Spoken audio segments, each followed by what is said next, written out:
ผีกินน้ำกินลูกการว่าคนโจ้ว่าผีกินน้ำแหละบาดผู้นั่งเบิดเจอถ้าคนพี่เสยกินข้าวเนี่ยเตรียมว่าโอ้ซอสบางอย่างกินผักอันนี้นี่ผักหยังผักสลัดบ่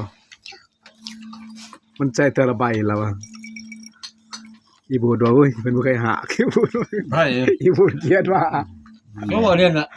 ของมันเนาะคือของมันหมดคือบ่จักน้ำของเจ้านี่เสียฮะเสียก็บ่เสียก็บ่เสียให้กูหรือว่ากูบ่น้ำบักแต้วเสียจะได้เงินเขาก็จ่ายถ้า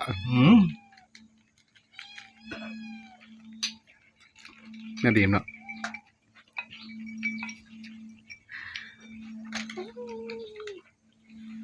บ่มีเขาลงในเก็บเจ้าบางอย่างหากเพิ่นตะแสบเนาะอันนี้ใส่มาแนวนั้นเนาะ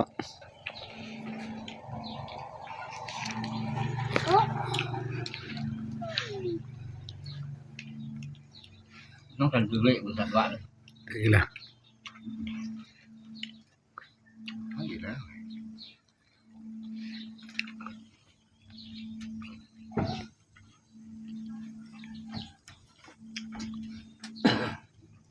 เบอร์โลใครโกอีสานผ้าแดกอันนี้ร้านโก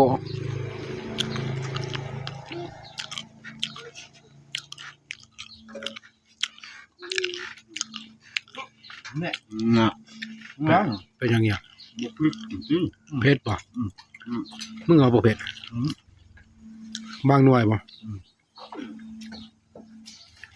งานเย็นคือมึงแหงตายรถ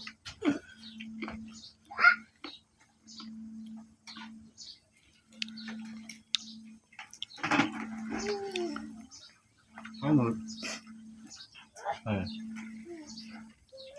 เอาดีป่ะเอาโกรนหว่าไปไหนบอลเข้าการบ่นำบอกว่างหยังอืม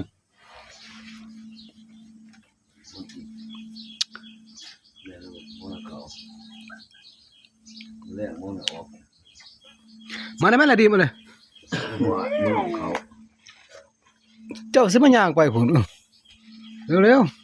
ๆบ่ป้อนเจ้านี่ห้อยบ่ได้ผิดไผเด้นี่โอ้ยเขาแกะมาหนองเร็วมือเก่าไปเปลี่ยน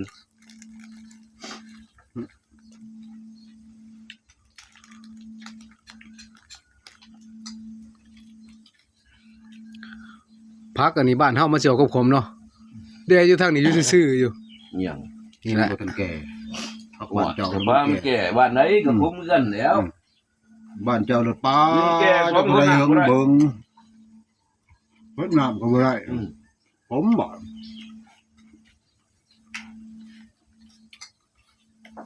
นี่ปลูกของเขาไปพุ่นมันก็ขึ้นเลยดินมันก็งาม